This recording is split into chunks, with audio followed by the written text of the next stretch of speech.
Welcome to Fireside Knicks. My name is Alex. Today I want to take a look at RJ Barrett. As you've probably seen, RJ Barrett has been an absolute stud since the start of the new year in 2022, and he's really become the Knicks' number one scoring option. And Julius Randle's kind of taken a backseat. His three-point percentage has plummeted to 30.8%, but RJ has just been on a tear. And if you've watched in the last couple games, really the last couple weeks, his confidence is really, really high, and I think it's contributed tremendously toward his success.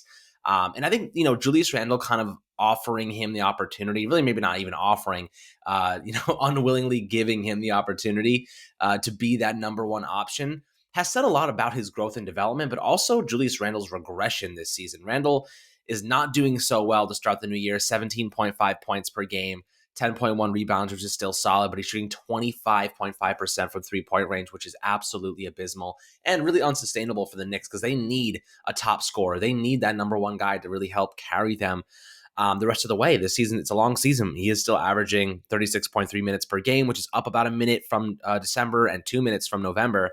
But on the season, he's averaging about 6 points, 5 points less than he did in 2020-21 season when he was an all-star. So who's gonna supplement that deficiency? Who's gonna pick up the scoring?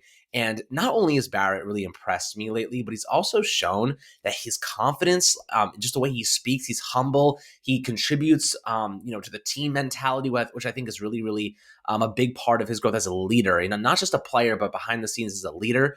He's like, it's not about me, it's about the team. I haven't even, reached my goals yet.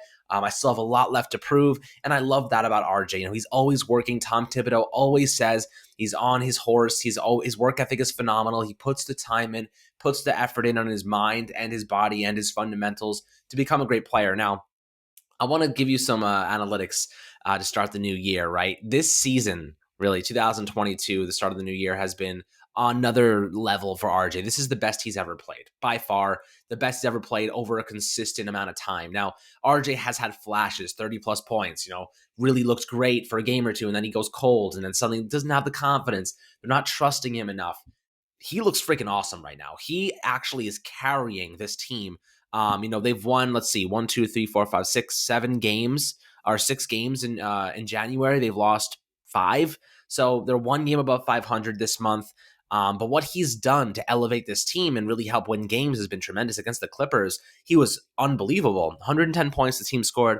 He played 43 minutes. He scored 28 points, 1 turnover. 1 turnover. That's a big, big number I want to harp on because Julius Randle committed 7 turnovers. So RJ finished the game with 28 points, 6 assists, and a team-high 14 rebounds. Usually Julius is the one picking up all the rebounds. RJ had 14 rebounds.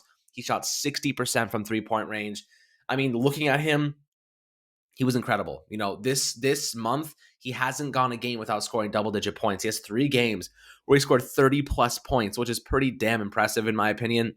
He just missed the 4th against the Clippers, and he was averaging 36.9 minutes, and that was a lot more than his 30 minutes in December and 30 minutes in November. He's averaging an additional 6-7 minutes a game, which is tremendous. He's shooting 44.3% from the field and 43.5% from three-point range after really shooting below 33% the past 2 months. So that was a really big indication of his growth. I don't know what happened. I don't know what clicked. But out of nowhere, man, RJ just starts slaying and kicking ass. And I kind of think it's because the Knicks put faith in him. Ever since that walk-off shot, that buzzer beater he had, he's just been incredible. And I think that the Knicks need to look at that and say, Julius, you're not really doing that well. Maybe not say it to him, but at least be like, Julius, you can be the complement to RJ. You guys can work off one another. The Knicks don't have that true and tried point guard right now with Derrick Rose kind of out and Kemba Walker dealing with the left knee issue. They've been relying on Alec Burks and Emmanuel Quickley a lot to pick up the slack. Maybe they make a trade at the deadline. Maybe they go out and get a Jalen Brunson from Dallas, which would be really, really awesome and really help complement guys like RJ and Julius Randle. But they need RJ and Julius to be playing at the top of their game. Julius needs to hit on more of his shots. Like I said, he's only shooting 30% from range this season, and RJ shooting 35%. So you really got to find more efficiency with the duo, play off one another. But I do like how Julius is kind of giving RJ that space to be his best self. And another thing that I really noticed, RJ's been finishing really nicely with his right hand. RJ traditionally is not a good shooter or not a good driver to the basket with his right hand, is obviously as strong hand as his left. And I think that really stood out to me as something that I really wanted to see his growth in that area, just being able to finish with both hands and be a little bit more diverse with his shot selection. And he really has shown that. And I think that moving forward, the Knicks need to maintain that trust in RJ, continue to put confidence into him, play off of him, give him the ball, let him run full speed at the basket, let him use that physicality and that mentality. You can tell he's just bleeding confidence right now, and I think that you got to keep piling on, keep playing off of that. Let him shoot, let him drive to the basket, let him do what's got to be done to be that great player that we know he can be. And I think that's really what the recipe for success is for this team moving forward. Is just go through RJ. He's your number one scorer right now. Julius is your number two guy. And don't get me wrong, Julius is a really important part of this team because without the attention he commands, RJ doesn't get all these open looks. RJ doesn't get those 1v1 opportunities. He's gonna get doubled more times. They're gonna collapse on him. Julius really opens up a lot of the floor for the playmakers and especially RJ. So don't discount the impact that Julius is making. I know he gets a lot of negative attention, and deservedly so at times. Lack of energy, poor shooting this season. He's regressed tremendously, but he still makes an impact and he still draws a lot of attention away to give RJ this opportunity to be his best self. So I think that's a really big point that I wanted to make, guys.